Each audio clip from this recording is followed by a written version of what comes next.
Cordial saludo, mi nombre es Danilo Alejandro Barrientos Madrid, estudiante de Ciencias Políticas de la Universidad Nacional Abierta de Distancia, y este es el video requerido para la fase 3 del curso Sujeto, Comunidad e Interacción Social. En esta fase, que es las violencias como configuradores de identidades y subjetividades, hablaremos cómo este tipo de violencias se han naturalizado en la sociedad y se han normalizado en los diferentes ciclos y etapas de vida de las personas. Como parte inicial, em,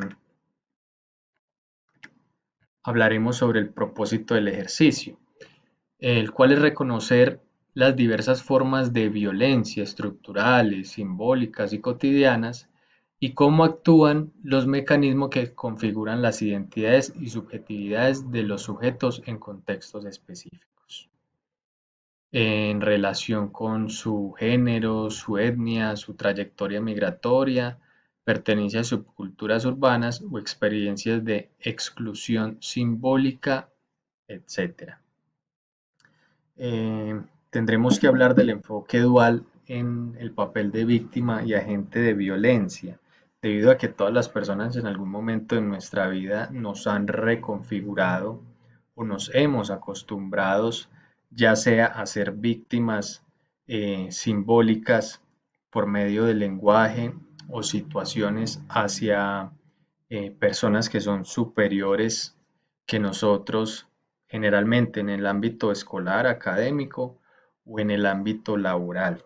Esto se ha normalizado porque la sociedad ha jerarquizado y le ha dado la capacidad a ciertas personas que tienen el capital social de mantener su posición por medio del control y la humillación quizás en ciertos ámbitos de quienes no lo poseen. También es necesario hablar de las violencias naturalizadas en la configuración de subjetividades e identidades en mi contexto. La configuración de estas violencias e identidades se basan, como lo decía anteriormente, en la naturalización desde las primeras etapas de infancia en las que todos los seres humanos hemos estado. Hay personas con más capacidades, personas con más influencia, personas quizás más rápidas para pensar, para actuar, para resolver. Estas situaciones marcan una trayectoria en cómo deben ser las relaciones y en cómo estas identidades se van formando inconscientemente y se van normalizando.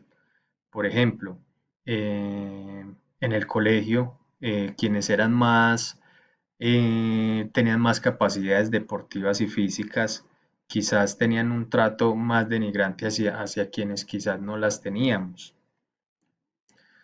Es importante hablar también de las categorías claves. La violencia simbólica, como ya lo he aclarado, se manifiesta inconscientemente en el ámbito académico y en el ámbito laboral principalmente. Em, las expresiones naturalizadas que logré ver durante este ejercicio y analizar y reflexionar tienen que ver actualmente quizás con el ámbito laboral, donde la jerarquía jefe, empleado o superior y subordinado permiten que la persona que sea superior, que tenga el capital social, pueda humillar, pueda hacer comentarios hirientes, pueda mandar o hacer actividades denigrantes en cierto modo sin pensar cómo uno como empleado podría sentirlo, ¿no? Creo que ese son casos que ha vivido muchísimas personas a medida que van avanzando en el ámbito laboral. Identidades de género y sexualidad. ¿Qué formas de control o exclusión emergen en torno a los cuerpos y a las expresiones de género? ¿Cómo se normalizan los estereotipos? Em, Estas formas de control se dan por medio de la cultura popular, tal como lo explicaba Bourdieu. Em, la sociedad normaliza ciertas conductas o ciertas muestras mediante las muestras de imágenes que se van naturalizando y se van transmitiendo con el tiempo. Por ejemplo, actualmente las formas de vestir, las actividades sociales, las formas de hablar, las formas de tratar al otro o el cómo se ven las personas o se muestran en las redes sociales. Estos estereotipos se normalizan porque se maxifican y se masifican eh, metiendo en el imaginario colectivo de que quien no sea así, no se vista así, no se exprese así o no consuma cierto tipo de contenido, noticias, música, no hace parte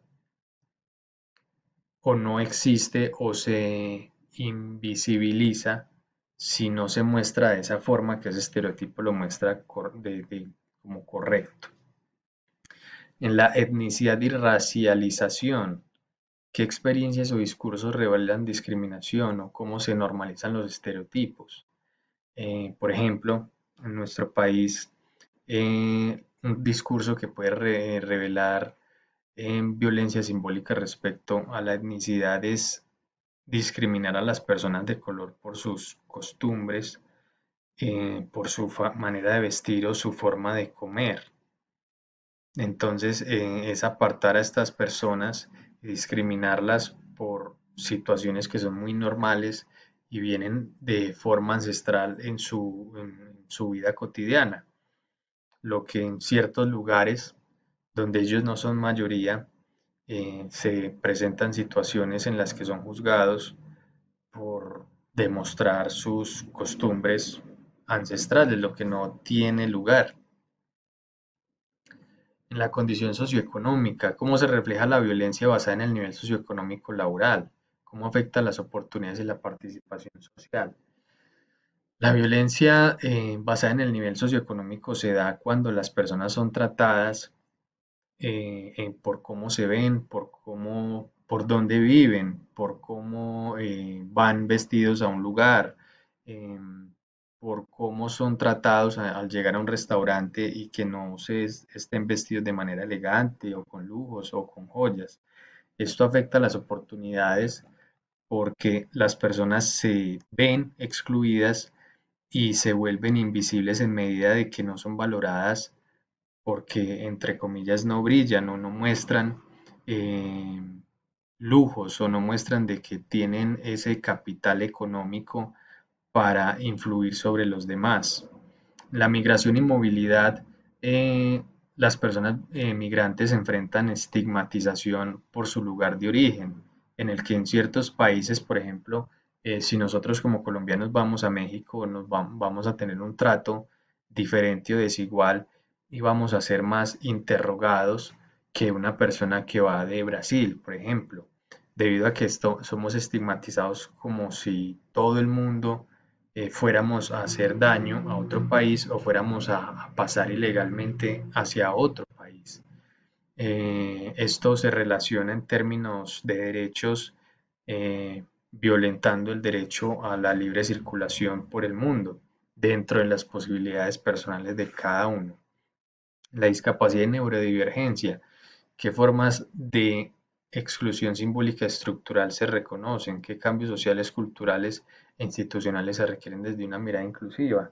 Es muy necesario que las personas con cierta discapacidad o neurodivergencia sean incluidas y lo han sido. He evidenciado que estas personas con X condición neurodivergente han podido hacer presencia en más ámbitos, en el ámbito académico, deportivo, estético, en fin, ya que actualmente esta exclusión simbólica se ha ido borrando y se ha entendido que estas personas tienen capacidades diferentes. No es que tengan menos, sino que piensan y viven de manera diferente según su condición, pero no por eso significa que deban ser excluidas.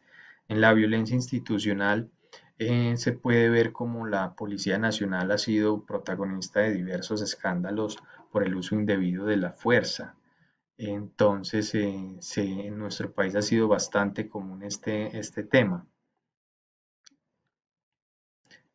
Reflexiones desde la doble perspectiva de víctima y victimario.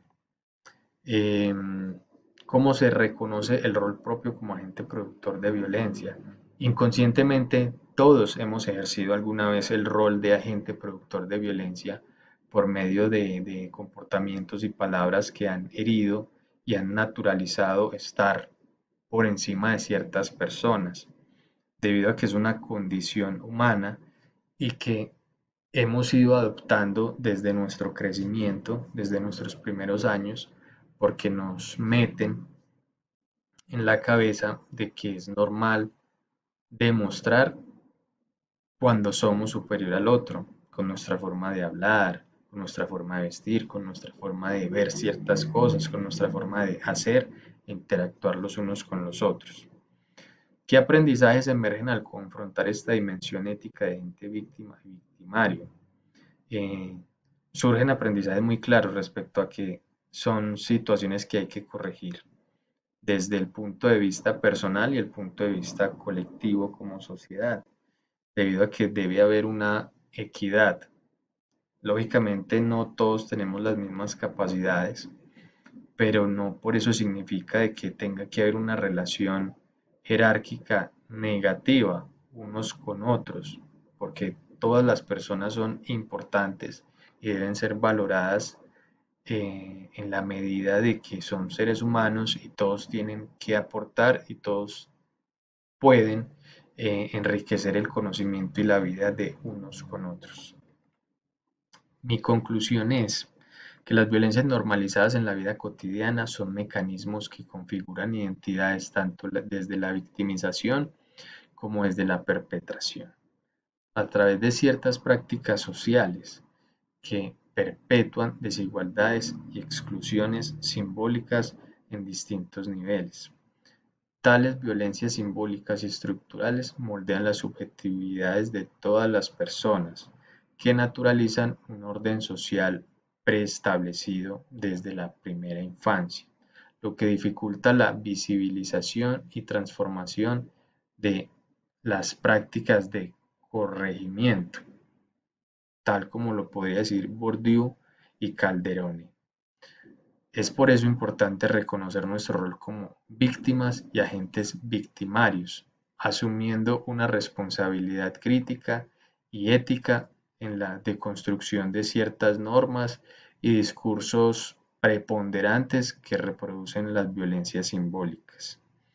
Desde la perspectiva ética, comunitaria, colectiva y social, a todos los seres humanos nos compete promover acciones orientadas a la sensibilización en general. Debemos tener más educación en los derechos humanos y en la construcción de espacios de diálogo social que incentiven y promuevan la solidaridad y el empoderamiento de todos, para desafiar las normativas institucionalizadas y culturales que legitiman un status quo negativo, violento, para transformar las relaciones sociales hacia modelos más justos y equitativos. Muchas gracias.